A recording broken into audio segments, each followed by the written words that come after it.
And he was generous and rich, which is a nice combination. She held up her naked hand. The fitting was loose on my ring, and he said he'd have it repaired. I take it he wasn't nearly so generous after things went sour. Her red mouth made another wry smile. Not nearly. I might be able to do something, I said, if the ring's important to you. It was important, Dennis said, giving me a frank look. But what would you do exactly? Remind him, one gentleman to another, that he should treat women with dignity and respect? She rolled her eyes. Good luck. I simply gave her my most charming smile. I was no gentleman. I was a thief. The next evening found me at the Golden Pony, arguably the finest inn on the university side of the river. It boasted elaborate kitchens, a fine stable, and a skilled, obsequious staff. It was the sort of upscale establishment only the wealthiest students could afford. I wasn't inside, of course. I was crouched in the deep shadows of the roof, trying not to dwell on the fact that what I was planning went well beyond the bounds of conduct unbecoming. If I was caught breaking into Ambrose's rooms, I would undoubtedly be expelled. It was a clear autumn night with a strong wind, a mixed blessing. The sound of rustling leaves would cover any small noises I might make, but I worried the flapping edges of my cloak might draw attention. Our plan was a simple one. I had slipped a sealed note under Ambrose's door. It was an unsigned, flirtatious request for a meeting in Imre. Will had written it, as Sim and I judged he had the most feminine handwriting. It was a goose chase, but I guessed Ambrose would take the bait. I would have preferred to have someone distract him personally, but the fewer people involved, the better. I could have asked Denna to help, but I wanted it to be a surprise when I returned her ring. Will and Sim were my lookouts. Will in the common room, Sim in the alley by the back door. It was their job to let me know when Ambrose left the building. More importantly, they would alert me if he came back before I'd finished searching his rooms. I felt a sharp tug in my right-hand pocket as the oak twig gave two distinct twitches. After a moment, the signal was repeated. Willem was letting me know Ambrose had left the inn. In my left pocket was a piece of birch. Simon held a similar one where he stood watch over the inn's back door. It was a simple, effective signaling system if you knew enough sympathy to make it work. I crawled down the slope of the roof, moving carefully over the heavy clay tiles. I knew from my younger days in Tarbean that they tended to crack and slide and could make you lose your footing. I made it to the lip of the roof, 15 feet off the ground. Hardly a dizzying height, but more than enough to break a leg or a neck. A narrow piece of roof ran beneath the long row of second-story windows. There were 10 in all, and the middle 4 belonged to Ambrose. I flexed my fingers a couple of times to loosen them, then began to edge along the narrow strip of roof. The secret is to concentrate on what you're doing. Don't look at the ground. Don't look over your shoulder. Ignore the world and trust it to return the favor. This was the real reason I was wearing my cloak. If I were spotted, I would be nothing more than a dark shape in the night, impossible to identify. Hopefully. The first window was dark, and the second had its curtains drawn, but the third was dimly lit. I hesitated. If you're fair-skinned like me, you never want to peer into a window at night. Your face will stand out against the dark like the full moon. Rather than risk peering in, I dug around in the pockets of my cloak until I found a piece of scrap tin from the fishery that I'd buffed into a makeshift mirror. Then I carefully used it to peer around the corner and through the window. Inside, there were a few dim lamps and a canopy bed as big as my entire room back in Anchor's. The bed was occupied, actively occupied. What's more, there seemed to be more naked limbs than 2 people could account for. Unfortunately, my piece of tin was small and I couldn't view the scene in its full complexity. Otherwise, I might have learned some very interesting things. I briefly considered going back and coming at Ambrose's rooms from the other side, but the wind gusted suddenly, sending leaves skipping across the cobblestones and trying to claw me away from my narrow footing. Heart pounding, I decided to risk passing this window. I guessed the people inside had better things to do than stargazing. I pulled the hood of my cloak down and held the edges in my teeth, covering my face, while leaving my hands free. Thus, blinded, I inched my way past the window, listening intently for any signs I'd been spotted. There were a few surprised noises, but they didn't seem to have anything to do with me. The first of Ambrose's windows was elaborate stained glass. Pretty, but not designed to open. The next was perfect. A wide, double window.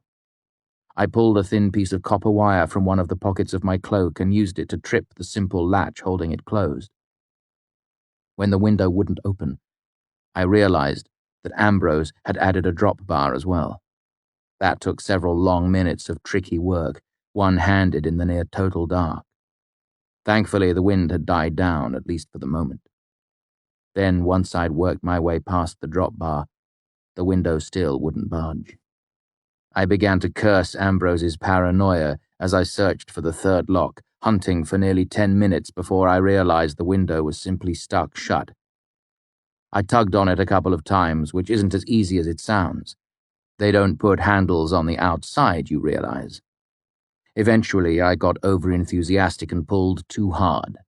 The window sprang open, and my weight shifted backward. I leaned off the edge of the roof, fighting every reflex that urged me to move my foot back and regain my balance, knowing there was nothing but 15 feet of empty air behind me. Do you know the feeling when you tip your chair too far and begin to fall backward? The sensation was something like that, mixed with self-recrimination and the fear of death. I flailed my arms, knowing it wouldn't help, my mind gone suddenly blank with panic. The wind saved me. It gusted as I teetered on the edge of the roof, giving me just enough of a push that I could regain my balance. One of my flailing arms caught the now open window, and I scrambled desperately inside, not caring how much noise I made. Once through the window, I crouched on the floor, breathing hard. My heart was just beginning to slow when the wind caught the window and slammed it closed above my head, startling me all over again. I brought out my sympathy lamp, thumbed the switch to a dim setting, and swept the narrow arc of light around the room. Kilvin had been right to call it a thief's lamp. It was perfect for this sort of skulking about. It was miles to Imre and back, and I trusted Ambrose's curiosity would keep him waiting for his secret admirer for at least half an hour. Normally, looking for something as small as a ring would be a full day's job, but I guessed Ambrose wouldn't even think of hiding it. In his mind, it wasn't something he'd stolen. He would consider it either a trinket or a trophy. I set about methodically searching Ambrose's rooms. The ring wasn't on his chest of drawers or the bedside table. It wasn't in any of his desk drawers or on his jewelry tray in his dressing room. He didn't even have a locked jewelry box, mind you, just a tray with all manner of pins, rings, and chains scattered carelessly across it. I left everything where it was, which isn't to say I didn't think about robbing the bastard blind. Just a few pieces of his jewelry could pay my tuition for a year. But it went against my plan. Get in, find the ring, and get out. So long as I left no evidence of my visit, I guessed Ambrose would simply assume he'd lost the ring, if he noticed it was gone at all. It was the perfect sort of crime, no suspicion, no pursuit, no consequences. Besides, it's notoriously difficult to fence jewelry in a town as small as Imre. It would be far too easy for someone to trace it back to me. That said, I've never claimed to be a priest, and there were plenty of opportunities for mischief in Ambrose's rooms. So, I indulged myself. While checking Ambrose's pockets, I weakened a few seams, so there was a fair chance of him splitting his pants up the back the next time he sat down or mounted his horse. I loosened the handle on his chimney's flue, so it would eventually fall off and his room would fill with smoke while he scrambled to reattach it. I was trying to think of something to do to this damned, irritating, plumed hat when the oak twig in my pocket twitched violently, making me jump. Then it twitched again and broke sharply in half. I cursed bitterly under my breath. Ambrose couldn't have been gone for more than 20 minutes. What had brought him back so soon? I clicked off my sympathy lamp and stuffed it into my cloak. Then I scurried into the next room to make my escape through the window. It was irritating to go through all the trouble of getting in just to leave again, but as long as Ambrose didn't know anyone had broken into his rooms, I could simply come back another night. But the window didn't open. I pushed harder, wondering if it had jammed itself shut when the wind had slammed it. Then I glimpsed a thin strip of brass running along the inside of the windowsill. I couldn't read the sigildry in the dim light, but I know wards when I see them. That explained why Ambrose was back so soon. He knew someone had broken in. What's more, the best sort of wards wouldn't just warn of an intruder, they could hold a door or window shut to seal a thief in. I bolted for the door, hands scrabbling in the pockets of my cloak, looking for something long and slender I could use to foul the lock. Not finding anything suitable, I snatched a pen from his writing desk, jammed it into the keyhole, then jerked it hard sideways, breaking the metal head off inside the lock. A moment later, I heard a grating metallic noise as Ambrose attempted to unlock the door from his side, fumbling and cursing when he couldn't get his key to fit. By that point, I was already back at the window, shining my lamp back and forth along the strip of brass and murmuring runes under my breath. It was simple enough. I could render it useless by scratching out a handful of connecting runes, then open the window and escape. I hurried back to the sitting room and snatched the letter opener off his desk, knocking over the capped inkwell in my hurry. I was just about to begin eliding runes when I realized how stupid that would be. Any petty thief could break into Ambrose's rooms, but the number of people who knew enough sigildry to foul a ward was much lower. I might as well sign my name on his window frame. I took a moment to collect my thoughts, then returned the letter opener to the desk and replaced the inkwell. I returned and examined the long brass strip more closely. Breaking something is simple. Understanding it is harder. This is doubly true when you are confronted with the sounds of muttered cursing from behind a door, accompanied by the clack and rattle of someone trying to unjam a lock. Then the hallway went quiet, which was even more unnerving. I finally managed to puzzle out the sequence of wards as I heard several sets of footsteps in the hall. I broke my mind into 3 pieces and focused my alar as I pushed against the window. My hands and feet grew cold as I pulled heat from my body to counteract the ward, trying not to panic as I heard a loud thump as something heavy struck the door. The window swung open, and I scrambled backward over the sash and onto the roof as something struck the door again, and I heard the sharp crack of splintering wood. I still could have made it away safely, but when I set my right foot down on the roof, I felt a clay tile crack under my weight. As my foot slid, I grabbed the windowsill with both hands to steady myself. Then the wind gusted, catching the open window and flinging it toward my head. I brought up my arm to protect my face, and it struck my elbow instead, smashing one of the small panes of glass.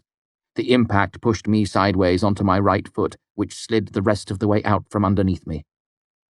Then, since all my other options seemed to be exhausted, I decided it would be best if I fell off the roof. Acting on pure instinct, my hands scrabbled madly. I dislodged a few more clay tiles, then caught hold of the lip of the roof. My grip wasn't good, but it slowed and spun me so that I didn't land on my head or my back. Instead, I landed face down, like a cat. Except a cat's legs are all the same length. I landed on my hands and knees. My hands merely stung, but my knees, striking the cobblestones, hurt as badly as anything I'd ever felt in my entire young life. The pain was blinding, and I heard myself yelp like a dog that's been kicked. A second later, a hail of heavy red roofing tiles fell around me, most shattered on the cobblestones, but one clipped the back of my head, while another caught me square on the elbow, making my entire forearm go numb. I didn't spare it a moment's thought. A broken arm would heal, but expulsion from the university would last a lifetime. I pulled my hood up and forced myself to my feet. Using one hand to make sure the hood of my cloak stayed in place, I staggered a few steps until I was under the eaves of the Golden Pony, out of sight of the upstairs window. Then I was running. Eventually, I made my careful, limping way onto the rooftops and let myself into my room by the window. It was slow going, but I had little choice. I couldn't walk past everyone in the tap room, dishevelled, limping, and generally looking as if I'd just fallen off a roof. Once I caught my breath and spent some time abusing myself for several types of blinding idiocy, I took stock of my wounds. The good news was that I hadn't broken either of my legs, but I had splendid bruises blooming just below each knee. The tile that had grazed my head had left a lump, but hadn't cut me, and while my elbow throbbed with a dull ache, my hand was no longer numb. There was a knock at the door.